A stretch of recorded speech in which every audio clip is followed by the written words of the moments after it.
नमस्कार, मैं रवीश कुमार। वोट चोरी के मुद्दे से ध्यान भटकाने के लिए मोदी सरकार संविधान संशोधन करने जा रही है। बहस शुरू हो गई है कि यह अपराध मिटाने का कानून है या विपक्ष को मिटाने का कानून। 11 साल से विपक्ष को मिटाने की तमाम कोशिशों के बावजूद आज विपक्ष पहाड़ की तरह ऊंचा होता जा रहा है। तो अब उस विपक्ष को, उस पहाड़ को उड़ाने के लिए 130वां संविधान संशोधन नाम का एक डायनामाइट लाया जा रहा है। इस सरकार को क्या लगता है, जनता को याद नहीं कि विपक्ष को मिटाने के लिए कैसे मनी लॉन्ड्रिंग केस और ईडी का इस्तेमाल किया गया। हमने ईडी को लेकर ravishkumar.official पर अनेक वीडियो बनाए हैं। आप उन्हीं को देख लेंगे तो समझ आ जाएगा कि क्या खेल होने जा रहा है। ईडी ने 90% से अधिक केस विपक्ष के नेताओं के खिलाफ किए, जिसके डर से कई नेता अपनी पार्टी छोड़कर बीजेपी में आ गए। वहां मंत्री बन गए, सांसद बन गए, मुकदमे से बच गए। 11 साल में 5892 केस दर्ज किए ईडी ने और सजा मिली मात्र 15 से 20 केस में ही। जिस ईडी को सुप्रीम कोर्ट ने क्रुक्स की मंशा से काम करने वाला कह दिया, अब उस ईडी को एक और मौका दिया जा रहा है। इस संशोधन का यही मतलब है कि किसी तरह विपक्ष के मंत्री, मुख्यमंत्री को बस गिरफ्तार करो, 30 दिनों तक के लिए जेल में डाले रखो, जमानत का विरोध करते रहो और उसे अपने आप पद छोड़ना पड़ जाएगा। फिर तो उसकी सरकार गिर जाएगी और जिसकी मन मर्जी उसकी बन जाएगी। इसके अलावा दूसरा और क्या मकसद हो सकता है संविधान के इस 130वें संशोधन का?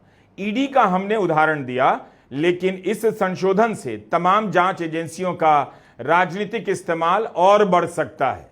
इस संशोधन के अनुसार अगर राज्यों से लेकर केंद्र के मंत्री, मुख्यमंत्री और प्रधानमंत्री को ऐसे किसी भी मामले में जेल हुई जिसमें 5 साल तक की सजा हो सकती है और अगर 30 दिनों तक जेल में रह गए तो पद छोड़ना पड़ जाएगा।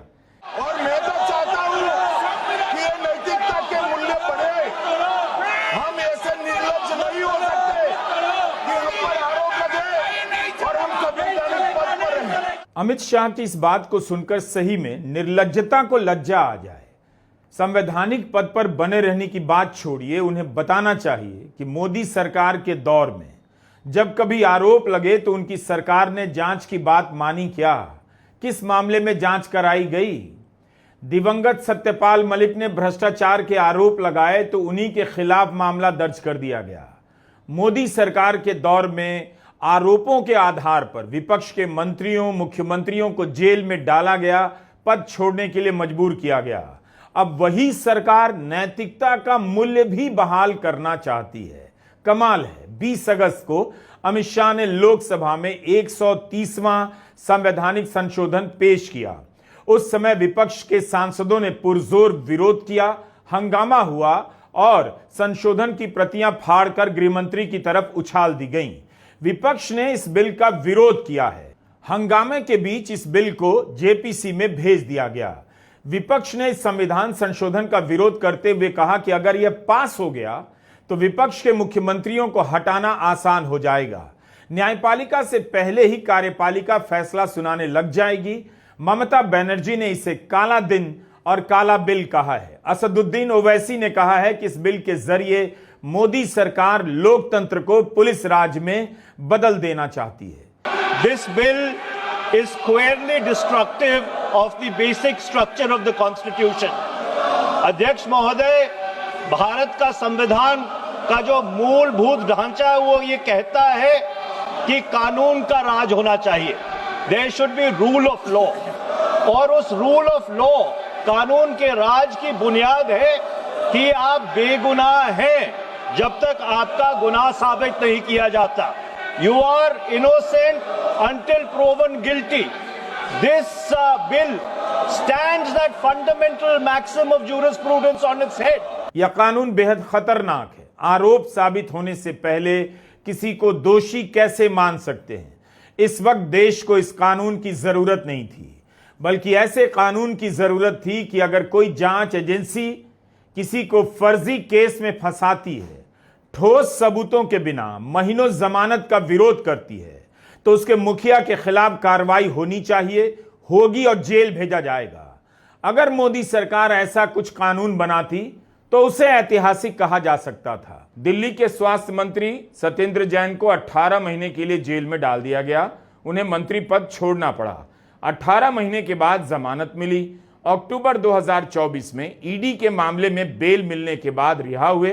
फिर अगस्त 2025 में पीडब्ल्यूडी विभाग में नियुक्ति के मामले में सीबीआई ने कोर्ट में क्लोजर रिपोर्ट दायर कर दी। कहा कि जैन के खिलाफ कोई सबूत नहीं मिला।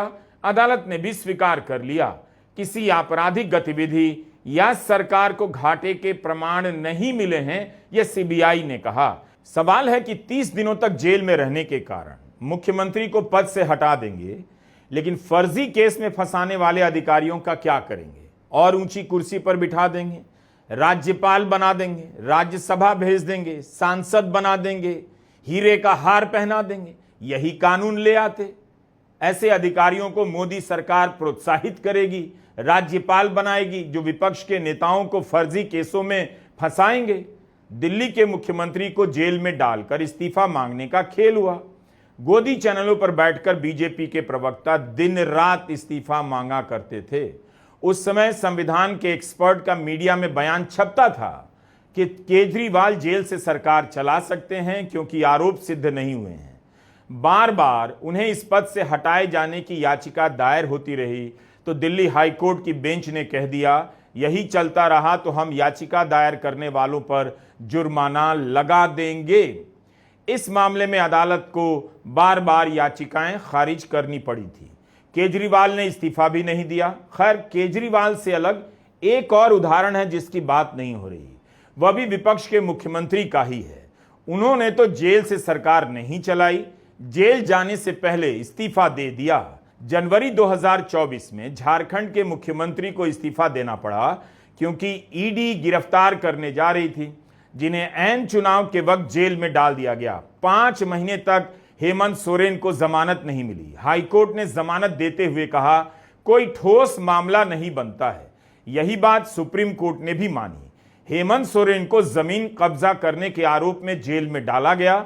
लोकसभा चुनाव के दौरान जेल में ही रहे। जब बेल मिली तो झारखंड हाईकोर्ट ने कहा, प्रथम दृष्टया ऐसा कुछ भी नहीं दिखाई देता कि उन्होंने कब्जा किया है। हेमंत सोरेन ने अपनी जगह चंपई सोरेन को मुख्यमंत्री बनाया और चंपई सोरेन कहां चले गए? बीजेपी में चले गए।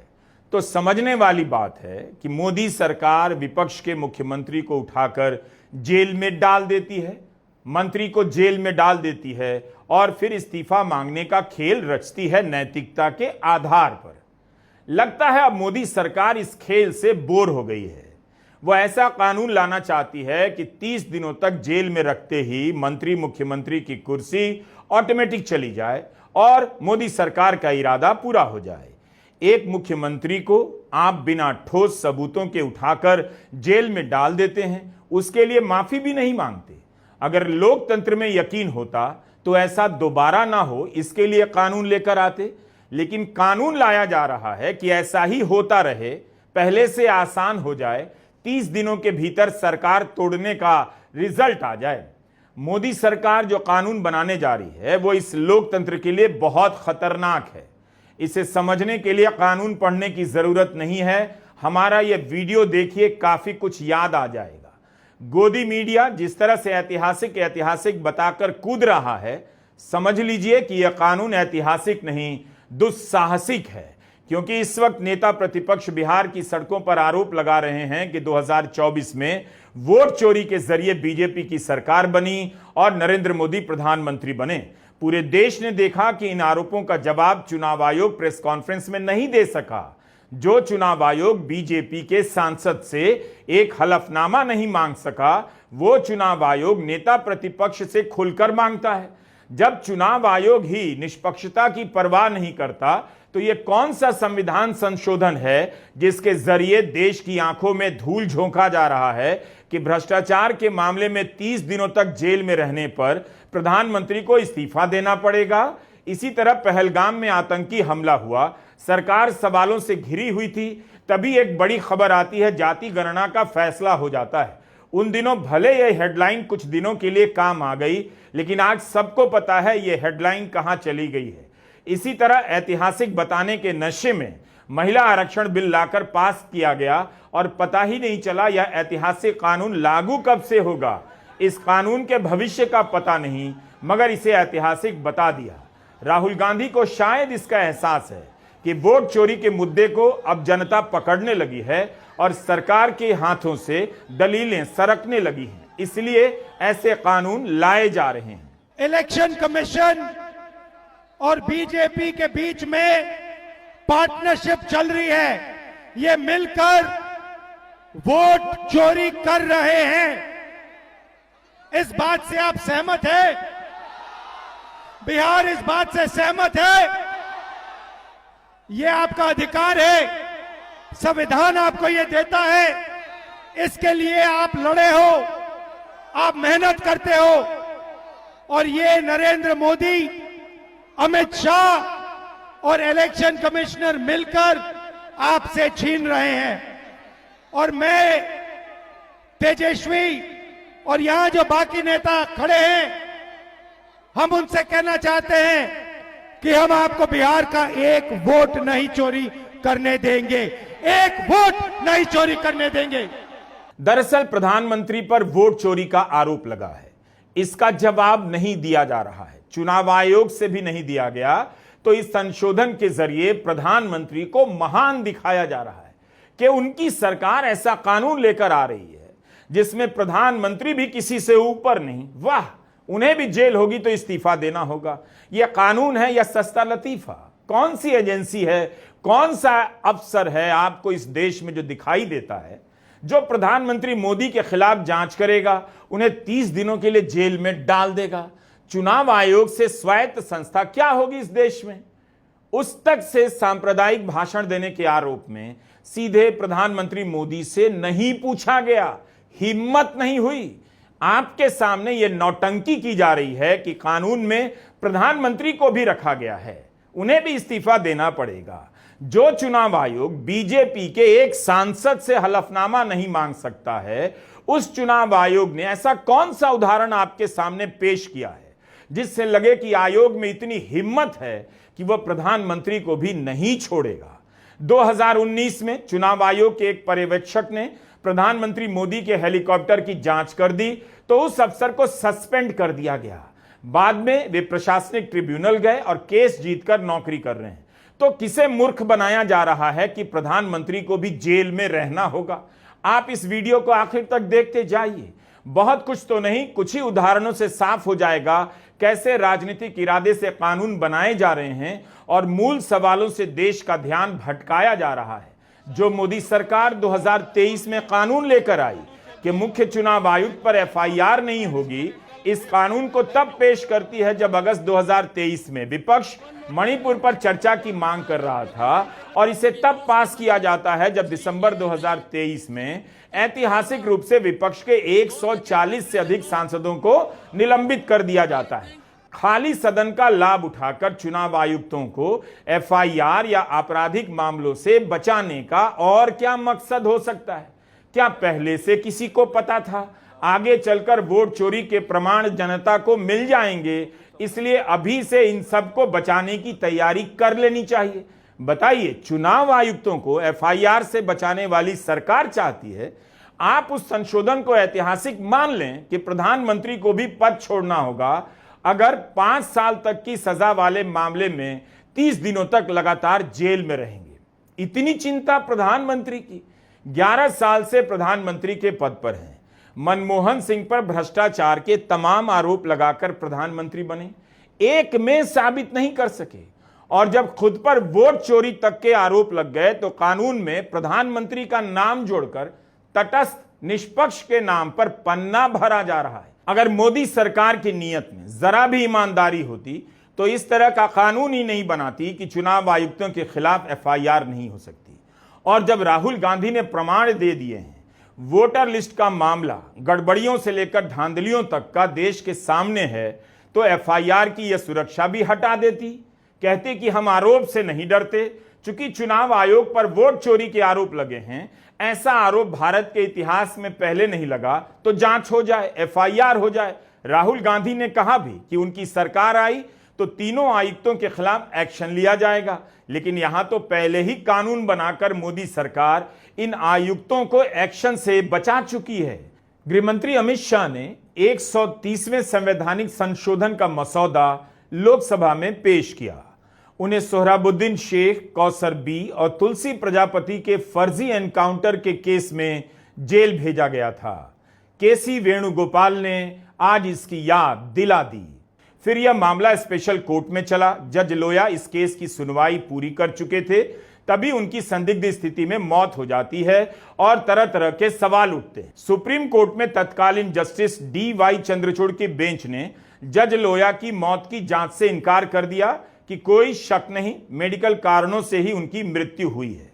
1 दिसंबर 2014 को जज लोया की मौत होती है और 15 दिसंबर को जज एम.बी. गोसावी को यह केस सौंपा जाता है। 10,000 पन्नों की चार्जशीट थी। 30 दिसंबर 2014 को अमित शाह बरी कर दिए जाते हैं। इस केस को सीबीआई ने ऊपरी अदालत में चुनौती नहीं दी। आरोप लगे कि 2014 में केंद्र में सरकार बदलने के कारण ऐसा हुआ।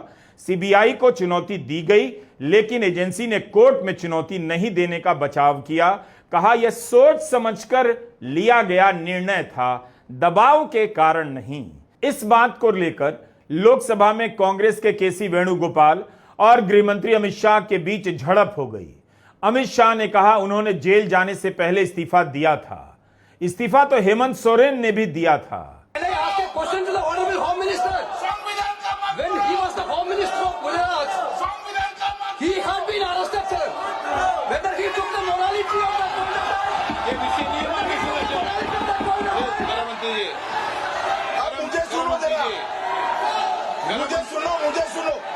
मुझे सुनो ना, पहले बैठ जाओ। माननीय अध्यक्ष जी, मैं रिकॉर्ड क्लियर करना चाहता हूं। मुझ पर झूठे आरोप लगाए तब अरेस्ट होने के पहले मैंने नैतिकता के मूल्यों का हवाला देकर इस्तीफा भी दिया, और जब तक मैं कोर्ट से निर्देश नहीं हुआ, कोई संविधान पद मैंने स्वीकार नहीं किया। ये क्या सिखाते हैं नैतिकता में? मैं तो इस्तीफा देकर गया था। तो ये सरकार चाहती है, सीबीआई चाहती है कि आप जनता यह दलील स्वीकार कर लें कि सीबीआई ने दबाव के कारण नहीं, सोच समझकर अमित शाह के मामले में सुप्रीम कोर्ट में चुनौती नहीं देती है। जीएन साईं बाबा 90% से अधिक विकलांग थे। 8 साल जेल में रहने के बाद जमानत मिली तो महाराष्ट्र सरकार सुप्रीम कोर्ट चली गई। सुप्रीम कोर्ट ने उसी बॉम्बे हाई कोर्ट से कहा दूसरी बेंच बनाकर सुनवाई कीजिए। जमानत की सुनवाई फिर से 1 और साल होती है और दोबारा जमानत मिलती है। अमित शाह को बरी किया गया तो सीबीआई सुप्रीम कोर्ट ही नहीं गई। यह उदाहरण क्यों दिया आपको? सिर्फ इतना बताने के लिए कि इस देश में, इस कंट्री में, इस नेशन में, इस मुल्क में किसी पुलिस अफसर की हिम्मत नहीं है कि प्रधानमंत्री के खिलाफ एफआईआर दर्ज कर ले, अरेस्ट कर ले या जांच के लिए पूछताछ कर ले। क्या किसी की हिम्मत है? तो फिर संविधान संशोधन में प्रधानमंत्री को क्यों शामिल किया गया? क्या इसलिए कि जब जनता पूछे कि विपक्ष के मुख्यमंत्रियों को टारगेट किया जा रहा है, 30 दिनों तक उन्हें जेल में रखकर पद से हटाने की तरकीब निकाली जा रही है, तो सरकार ने प्रधानमंत्री को भी रख दिया। अगर इस तरह से विपक्ष के मुख्यमंत्री को जेल भेजा जाता रहेगा तो विपक्ष की सरकार चुनने वाली जनता के वोट का क्या मोल रह जाएगा? आप बताइए, सेबी की चीफ थी माधवी बुच, कितनी रिपोर्ट आई, कितने आरोप लगे, क्या सरकार ने ईडी की जांच बिठा दी? अदानी समूह को लेकर कितनी रिपोर्ट आई, क्या सरकार ने सीबीआई ईडी की जांच बिठा दी? अमेरिका की अदालत ने जो समन भेजा उसे अदानी को नहीं दिया गया। क्या अब यह सरकार यह कहना चाहती है कि आप जनता ने अभी तक आंखें बंद रखी थी, उसका बहुत बहुत शुक्रिया, लेकिन बंद रखने से काम नहीं चलेगा, अब आपको अपनी आंखें फोड़नी भी पड़ेगी, ताकि आज नहीं देख रहे हैं तो कोई बात नहीं, हम चाहते हैं आपको कल भी नजर ना आए। असम के मुख्यमंत्री हैं हिमंता बिस्वा शर्मा। बीजेपी ने ही इन पर भ्रष्टाचार के आरोप लगाए। सीबीआई ने पूछताछ की, लेकिन कांग्रेस से बीजेपी में आ गए तो सब हिसाब बराबर। 2016 में अमित शाह से जब इसे लेकर सवाल पूछा गया तो उन्होंने हंसकर कह दिया, चलो भैया मैं इस बात का जवाब नहीं देना चाहता। इस तरह से सवाल नहीं किया जाता। अगर कोई मुख्यमंत्री आरोप लगने के बाद जेल जाने के डर से बीजेपी में चला जाएगा, तब इस कानून का आचार कौन डालेगा, जनता या गोदी मीडिया? यही नहीं, जिस मधु कोड़ा पर बीजेपी ने झारखंड में लूट के इतने आरोप लगाए, उसी के साथ मंच साझा करने लगी। बीजेपी के पोस्टर पर मधु कोड़ा का फोटो लगा दिया गया। बारिश के कारण विमान नहीं उड़ सका तो प्रधानमंत्री मोदी सड़क मार्ग से उस रैली में गए। 100 किलोमीटर चलकर उस मंच पर पहुंचे जहां मधु कोड़ा मौजूद थे, जिस मंच के पीछे उनका फोटो लगा था। जब चर्चा चली तो सवाल पूछा गया। पत्रकारों ने सवाल भी पूछा तो किससे? उसी हिमंता बिस्वा शर्मा से, जिन पर कभी बीजेपी आरोप लगाया करती थी। हमारा ये प्रदेश का सीएम है और मधु कोड़ा एक बहुत बड़ा जनजातीय नेता है, सबको सम्मान करना है हमें। हमारा पार्टी में कोई भी आ गया, लेकिन केस विड्रॉ नहीं होगा। केस जैसे प्रधानमंत्री जी ने इशू खड़ा किया है वो इशू रहेगा। हमारा पार्टी में कोई भी ज्वाइन करेगा, राजनीतिक दल का हिसाब से हम सबको लेगा, जिसका भी जनता का समर्थन होगा, लेकिन कोई केस विड्रॉ नहीं होगा। केस बंद नहीं होगा, ये कहा था हिमंता बिस्वा शर्मा ने। कौन बताएगा कि मधु कोड़ा के केस की क्या हालत है? उनके बारे में कहा तो जा रहा था केस से बचने के लिए ही बीजेपी में गए, लेकिन असम के मुख्यमंत्री ने कह दिया केस बंद नहीं होगा। ऐसे अनेक उदाहरण हैं कि ईडी ने विपक्ष के नेताओं के यहां छापे मारे और वे बीजेपी में आ गए। ऐसे भी उदाहरण दे सकता हूं कि चुनाव से पहले ईडी ने कांग्रेस के उम्मीदवार को उठाकर जेल में बंद कर दिया। बाकायदा हाईकोर्ट ने कहा कि जिस आधार पर ईडी ने गिरफ्तार किया है उसका किसी कानून के हिसाब से बचाव नहीं किया जा सकता। तब भी इन बेलगाम एजेंसियों को रोकने के लिए कोई कानून नहीं आया, क्योंकि ये एजेंसियां मोदी सरकार के काम आती हैं। उप मुख्यमंत्री हैं महाराष्ट्र में अजीत पवार, इन पर बीजेपी ने घूम घूम कर हजारों करोड़ रुपए के गबन का आरोप लगाया। खुद प्रधानमंत्री मोदी ने 70,000 करोड़ के भ्रष्टाचार का आरोप लगाया। अक्टूबर 2021 में आयकर विभाग ने उनके ठिकानों पर छापे मारे। 1,000 करोड़ की संपत्ति जब्त हुई, लेकिन बीजेपी से हाथ मिलाने के बाद उनके खिलाफ केस बंद होने लग गए। और इसी अजीत पवार को बीजेपी 2-2 बार उप मुख्यमंत्री बनाती है। बाद में आयकर विभाग ने बेनामी मामले में जब्त 1,000 करोड़ की संपत्ति को छोड़ दिया, क्लीन चिट दे दी।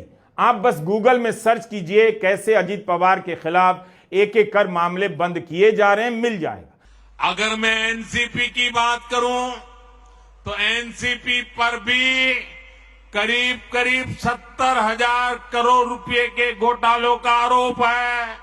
अध्यक्ष जी, अपनी पार्टी अपने नेता आदरणीय अखिलेश जी की ओर से पुरजोर विरोध करता हूं। और विरोध इसलिए करता हूं माननीय गृह मंत्री जी, बहुत नैतिकता की बातें कर रहे हैं आपने भाषण दिए थे चक्की पी सिंह महाराष्ट्र में, जिनको लेकर डिप्टी सीएम बना के घूम रहे हैं आप। इसलिए अध्यक्ष जी, मैं इस मौके पर कहता हूं ये बिल संविधान विरोधी, मूल अधिकार विरोधी, न्याय विरोधी। मोदी सरकार के ऐतिहासिक संशोधनों का इतिहास बेहद खराब है और आपका भविष्य बेहद डरावना। जब भी मोदी सरकार किसी कानून को लाने और आजमाने से पहले ऐतिहासिक कहे, सरकार के ऐतिहासिक कहने से पहले यह शब्द गोदी मीडिया के एंकर बार बार दोहराने लग जाएं तो थोड़ा डरा कीजिए, ठहर कर सोचा कीजिए कि कब तक ऐतिहासिक के नाम पर आपके ही नहीं इस देश के लोकतंत्र के भविष्य के साथ खिलवाड़ किया जाता रहेगा। 2018 में चुनावी चंदे का घोटाला करने के लिए ही मोदी सरकार कानून लेकर आई, इलेक्टोरल बॉन्ड का कानून। विपक्ष लड़ता रहा यह फ्रॉड है, 7 साल तक फैसला नहीं आया, बीजेपी को चंदा मिलता रहा। आखिर में 2024 में लोकसभा चुनाव से पहले इस कानून को तमाम आधार पर असंवैधानिक करार दे दिया गया। मोदी सरकार के रिकॉर्ड में ऐतिहासिक यह भी है कि वह हजारों करोड़ का चंदा हासिल करने के लिए असंवैधानिक कानून बना सकती है, क्योंकि उसके पास बहुमत है।